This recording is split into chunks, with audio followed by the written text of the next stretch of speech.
Hello, artists. So this is going to be our wire sculpture. You are going to start out with a line drawing, preferably a blind contour. So you're going to look at your object and without looking at your pencil or paper, just try to draw what you see. If you're having trouble with this, give it a couple of tries, but if you're still having some trouble, go ahead and just sketch something out and then go over that sketch with a permanent marker or something bolder that you can make just that line drawing out of. So for this demo, I tried to do something just fairly simple, just a kind of a cheap paintbrush. And once you have your line drawing, you can start sculpting. So you're going to take your wire. I would recommend giving yourself just a little bit of extra space on your first end. I did not. And so then I had some issues once I was trying to put it all together with that staying in place, as you will be able to see. So your line drawing is just sort of a template for what your wire sculpture will be. You can certainly add some extra dimension to it. It doesn't have to be fully three-dimensional.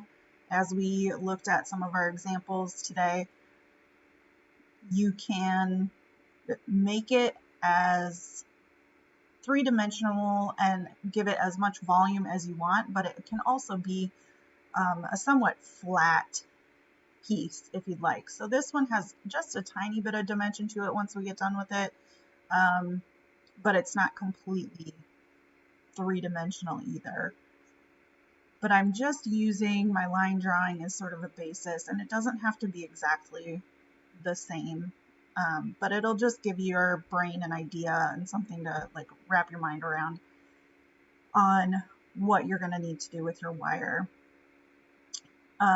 Having a pliers or a Leatherman or something like that to help you manipulate the wire does help quite a bit. It's not completely necessary depending on what you're trying to do. You will notice that as you work the wire a little bit more, it'll get a little bit tougher, which you can use to your advantage too. If you're having trouble with things staying in place and you need them to stay in place, you can kind of work your wire to build some of that tension to keep some of your things in place. But you're just going to use some like wire wrapping. You can twist the wire around each other to make things stay in place, but you're not going to use any glue or really any other fasteners. What you could do potentially just to hold things as a sort of temporary solution would be some masking tape or some like twist ties in your house or something like that. But again, not necessary.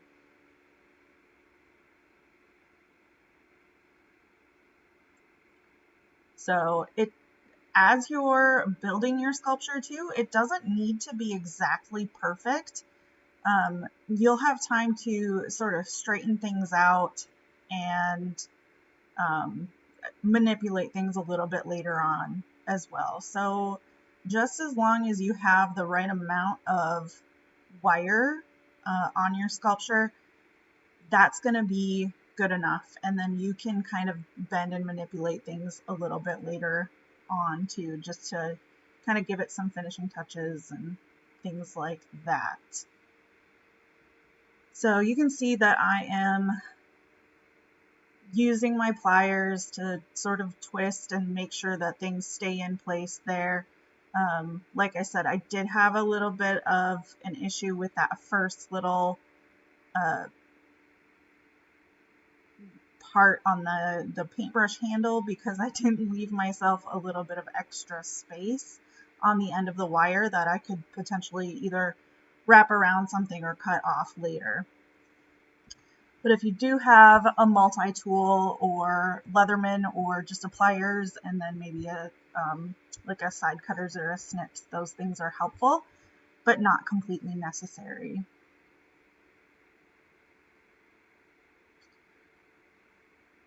So at this point, I'm just trying to give it those finishing touches, get everything stable and put together,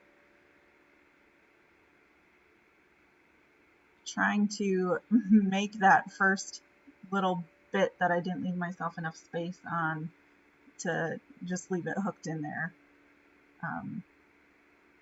But yeah, be creative with this.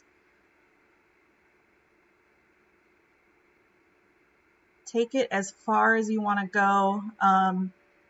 If you're feeling after you get the wire portion of it done, and you're feeling like it just needs a little bit more, feel free to make it sort of a multimedia project. I would like you to take photos of your finished wire project before you start adding anything else. But this is your project. So you take it as far as you want to go.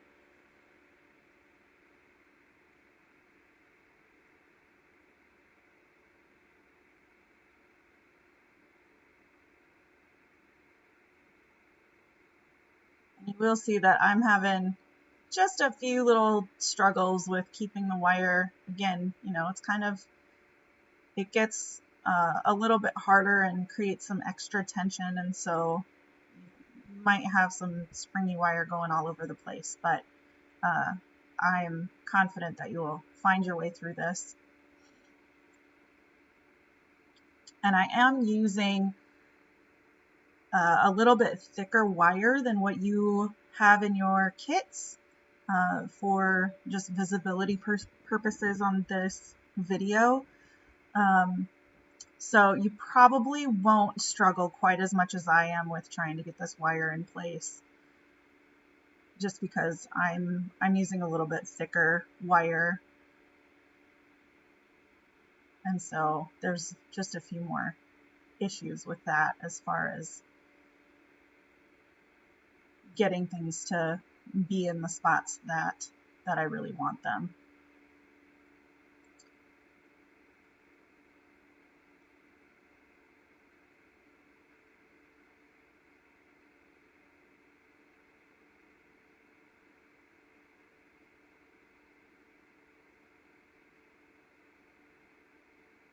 So you can see I'm kind of finishing up. I just clipped off some extra wire that I had that I really didn't need. I'm trying to get that extra end down so that there's not just a sharp pointy end at the end of my wire. And then these are kind of those finishing touches that I had mentioned. I'm going to just take my pliers and move some of the paintbrush bristles around, and I'm going to straighten out some spots where it was a little bit curvier than I really wanted it to be, making sure that everything's stable and in the shape that I want it. So there was a little bit of struggle here, but again, I'm confident that you guys will navigate your way through this fairly easily. And if you have any questions, feel free to let me know and I will help the best that I can. So good luck. I'm very excited to see what you have to show me, and happy arting.